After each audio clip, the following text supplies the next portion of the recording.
नमस्कार, आप देख रहे हैं एएमजी न्यूज। आपके साथ मैं नीला। शहर और आसपास की खबरों को लेकर हम हाजिर हैं। शुरू करेंगे प्रमुख खबरों से।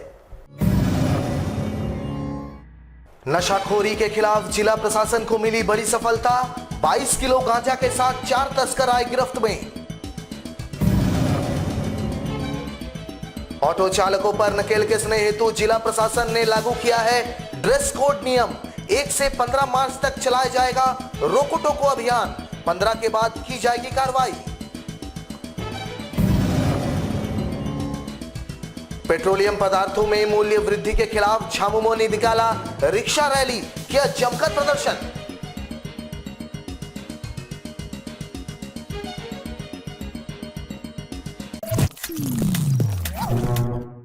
अब खबरें विस्तार से। जमशेदपुर के सीताराम डेरा पुलिस ने 22 किलो गांजा के साथ 4 लोगों को गिरफ्तार किया है। सभी बिहार के पश्चिमी चंपारण जिले के रहने वाले हैं। पकड़ाए गए लोगों में रविंद्र यादव, मोती चंद्र कुशवाहा, लोरिक यादव और शुभ गोस्वामी शामिल है। सभी को पुलिस ने बस स्टैंड से गिरफ्तार किया है। सोमवार को इसकी जानकारी सिटी एसपी सुभाष चंद्र जाट ने एक प्रेस वार्ता कर दी। उन्होंने बताया कि पुलिस को गुप्त सूचना मिली थी कि उड़ीसा से कुछ लोग गांजा लेकर बिहार की ओर जा रहे हैं। इसके बाद सीताराम डेरा थाना प्रभारी अखिलेश्वर मंडल के द्वारा टीम का गठन कर छापेमारी की गई।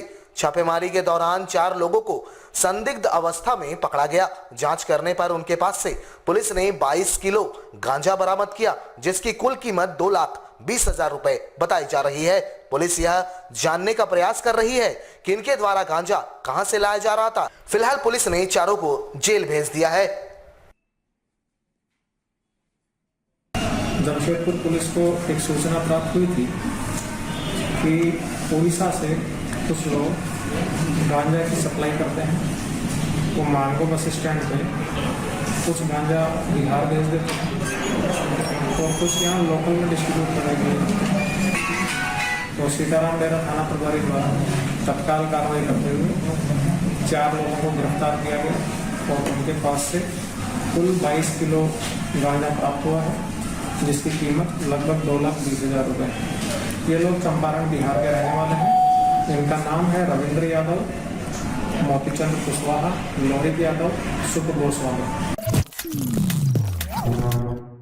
शहर में बढ़ते अपराध पर नकेल कसने और ऑटो चालकों की मनमानी को लेकर जिला परिवहन विभाग और ट्रैफिक पुलिस द्वारा जिले के सभी ऑटो चालकों के लिए ड्रेस कोड और रेट चार्ट की अनिवार्यता कर दी गई है।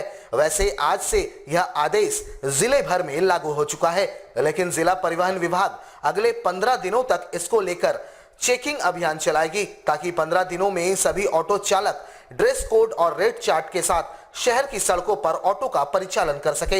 इस संबंध में इन्होंने बताया कि 15 दिनों के बाद नियमों को नहीं मानने वाले ऑटो चालकों पर भी कार्रवाई की जाएगी। उन्होंने बताया कि पिछले दिनों कई घटनाएं ऐसी हुई जिसमें ऑटो का सहारा लिया गया था। इसको लेकर सड़क सुरक्षा समिति की बैठक में यह निर्णय लिया गया। उधर ट्रैफिक डीएसपी ने जिला परिवहन विभाग के आदेशों को सख्ती से पालन कराने का भरोसा दिलाया है। समिति के निर्णय के आलोक में हम लोगों ने तय किया था कि जितने भी ऑटो चालक हैं उनकी वर्दी होनी चाहिए। तो इसके निमित्त हम लोगों ने एक रोको टोको अभियान जो है आज से चलाया है। आज से जो है 15 दिन तक हम लोग उनको रोकेंगे, उनको टोकेंगे कि भाई वर्दी क्यों नहीं पहने हो, ड्राइविंग लाइसेंस कहाँ है और रेट चार्ट क्यों नहीं लगाए हो। 15 दिन का उन लोग को हम लोग समय दे रहे हैं कि रोको टोको अभियान हमारा 15 दिन तक चलेगा। इस अभियान के दौरान हम लोग उनको अवेयर करेंगे, रोकेंगे, टोकेंगे ताकि वो पहन ले। उसके बाद 15 तारीख से फिर हम लोग फाइन इम्पोज कराने की कार्रवाई करेंगे। पेट्रोलियम पदार्थों की कीमतों में बेतहाशा वृद्धि को लेकर कांग्रेस सहित समूचा विपक्ष आंदोलित है। देश के कई शहरों में पेट्रोल की कीमतें 100 रुपए प्रति लीटर को पार कर चुका है। बताया जाता है कि अंतर्राष्ट्रीय बाजार में वर्तमान समय में पेट्रोलियम पदार्थों की कीमत कम है। बावजूद इसके अपने देश में पेट्रोलियम पदार्थों की कीमत आसमान छू रही है। इसका सीधा असर गरीबों और मध्यम वर्गीय परिवार को उठाना पड़ रहा है। कांग्रेस के बाद अब झामुमो ने केंद्र सरकार के खिलाफ चरमबद्ध आंदोलन शुरू कर दिया है, जहां सोमवार को झामुमो के सैकड़ों नेताओं ने रिक्शा चलाकर पूर्वी सिंहभूम जिला मुख्यालय तक विरोध किया। झामुमो नेताओं ने इस दौरान केंद्र सरकार पर जमकर निशाना साधा। वहीं झामुमो नेताओं ने जमीन पर खाना रखकर भी खाया और केंद्र सरकार के प्रति नाराजगी जताई। झामुमो नेताओं ने केंद्र सरकार पर अंबानी और अडानी घरानों को लाभ पहुंचाने के उद्देश्य से पेट्रोलियम पदार्थों की कीमतों पर नकेल कसने को विफल बताया। जिला कमेटी के निर्देश अनुसार आज हम लोग रेस का प्रदर्शन किए। जिस तरह महंगाई केंद्र सरकार के द्वारा चरम सीमा पे आम पब्लिक के ऊपर बोझ पड़ा है, उसका विरोध में झारखंड मुक्ति मोर्चा एक कार्यकर्ता आज रोड पे या रेस का चालक के माध्यम से विरोध प्रदर्शन किए। पेट्रोल और जिस तरह महंगाई, अनाज का भी पूरा महंगाई जो बढ़ी हुई है, उसका विरोध में आज हम लोग प्रदर्शन कर रहे हैं। झारखंड के सभी 5 मेडिकल कॉलेज और रिम्स के सीनियर रेजिडेंट डॉक्टरों ने सरकार के खिलाफ मोर्चा खोल दिया है। जहां सोमवार को राज्य भर के सभी सीनियर रेजिडेंट डॉक्टर काला बिल्ला लगाकर सरकार का विरोध शुरू कर चुके हैं। इधर जमशेदपुर में भी कोल्हान के सबसे बड़े सरकारी अस्पताल एमजीएम मेडिकल कॉलेज अस्पताल के सीनियर रेजिडेंट डॉक्टर भी काला बिल्ला लगाकर सरकार के नीतियों का विरोध जता रहे थे। इस संबंध में डॉक्टरों ने बताया कि जनवरी 2016 में 7वें वेतनमान आयोग की सिफारिश की गई थी, जबकि उन्हें 2019 से 7वें वेतनमान का लाभ मिलना शुरू हुआ। इस बीच इन्हें 3 साल का बकाया एरियर अब तक नहीं दिया गया है। इन्होंने बताया कि इसको लेकर स्वास्थ्य विभाग से लेकर सरकार के प्रतिनिधियों तक इन्होंने अपनी बातों को पहुंचाया, बावजूद इन्हें इनका बकाया एरियर का भुगतान नहीं मिल रहा है। इन्होंने बताया कि जूनियर रेजिडेंट से लेकर सीनियर रेजिडेंट तक उन्होंने राज्य में सेवा दी है, लेकिन राज्य सरकार इनकी मांगों को दरकिनार कर इनके हौसले को तोड़ने का काम कर रही है। जनवरी 2016 से 7वां वेतनमान लगा और हमें इस 7वें वेतनमान की राशि मार्च 2019 से मिलना प्रारंभ हुआ। अतः जनवरी 2016 से मार्च 2019 तक के समय का एरियर भुगतान जो लंबित है हमें नहीं दिया गया है। अभी 1 महीने पूर्व भी हमने स्वास्थ्य सचिव जी से, डायरेक्टर सर से और गवर्निंग बॉडी से मुलाकात की थी, जिसके इस संबंध में हमने चर्चा की। उन्होंने भी कहा 1 महीना इंतजार करिए, आपको मिल जाएगा। उसके बावजूद हमें अभी तक ही 7वें वेतनमान के एरियर राशि का भुगतान नहीं किया गया है, जिसके विरोध में हम लोग आज से काला बिल्ला लगा करके अपना विरोध प्रदर्शन काला बिल्ला लगा करके स्वास्थ्य सेवा किसी तरह से हम बाधित नहीं कर रहे हैं। स्वास्थ्य सेवा जारी रहेगी और हम लोग काला बिल्ला लगा करके सरकार का ध्यान हमारे इस 7वें वेतनमान के एरियर भुगतान की ओर आकर्षित करना चाहेंगे। झारखंड होमगार्ड वेलफेयर एसोसिएशन की ओर से सोमवार को सभी जिला मुख्यालयों पर राज्यव्यापी धरना प्रदर्शन कर राज्य सरकार के खिलाफ रोष प्रकट किया गया। इन्होंने बिहार के तर्ज पर झारखंड में भी होमगार्ड जवानों को मानदेय सहित अन्य सुविधाएं दिए जाने की मांग की।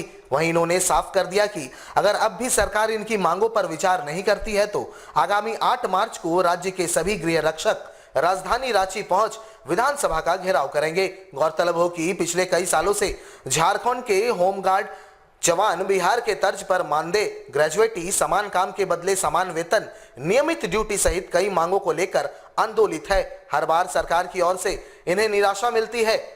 अंततः इन्होंने सरकार के खिलाफ आर पार की लड़ाई लड़ने का ऐलान कर दिया है। हम सब गिरक्षक भाई बहनों की समस्या तो बहुत पुरानी है और मांगे को हमेशा मांगते ही आए हैं हम लोग, लेकिन मिला आज तक कुछ नहीं। लेकिन हम लोग पूरे झारखंड राज्य में 1 दिवसीय उपायुक्त कार्यालय के समीप धरना और प्रदर्शन का कार्यक्रम आज के दिन रखे हैं 1 मार्च को। और अगर हम लोग की समस्याओं का निराकरण अगर नहीं हुआ तो बिहार के तर्ज पर झारखंड राज्य के गिरक्षकों को अगर सुविधा नहीं मिलती है तो 8 मार्च को रांची जाकर पूरे झारखंड राज्य के गिरक्षक भाई बहन विधानसभा को घेरने का काम करेंगे।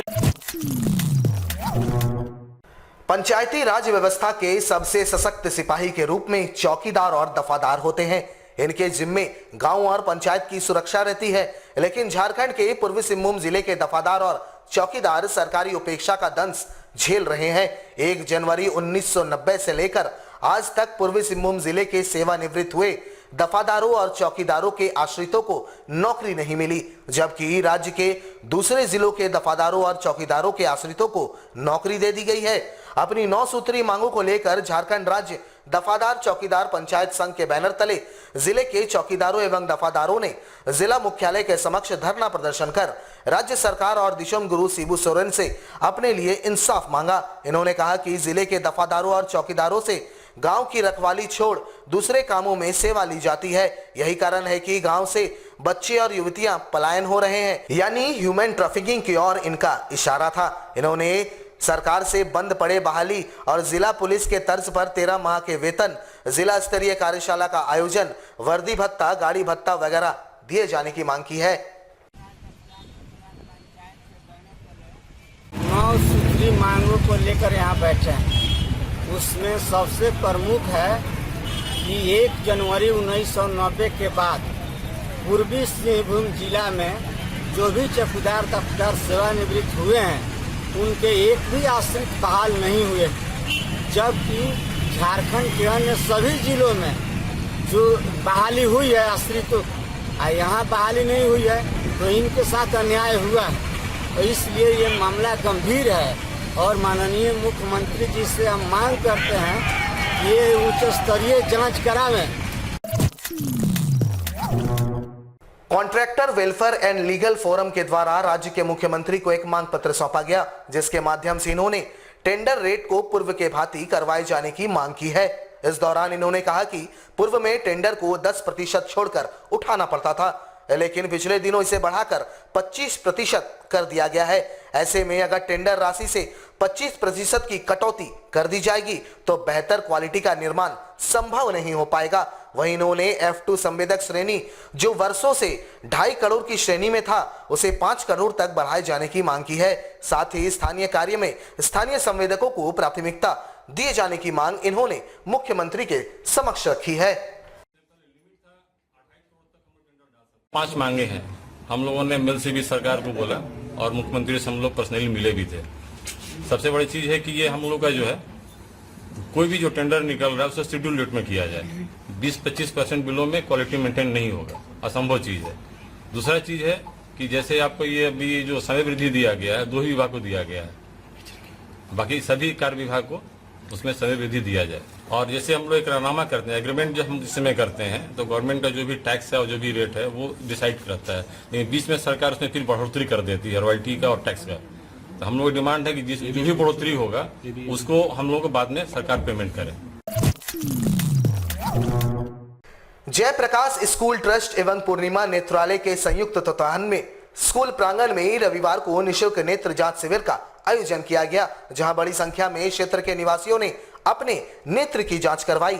गौरतलब हो कि जयप्रकाश नगर मानगो में बड़ी संख्या में मजदूरी करने वाले लोग निवास करते हैं। ऐसे में ये अपना स्वास्थ्य का ख्याल नहीं रख पाते हैं। इस नेत्र जांच शिविर का आयोजन निःशुल्क इस कारण किया गया ताकि क्षेत्र के गरीब तबके के लोग इस शिविर में पहुंचकर अपनी आंखों की जांच करवा सके। बड़ी संख्या में इस दौरान नेत्र चिकित्सकों ने लोगों की जांच की, साथ ही आगे जरूरत के अनुसार निःशुल्क ऑपरेशन भी इनके द्वारा किया जाएगा।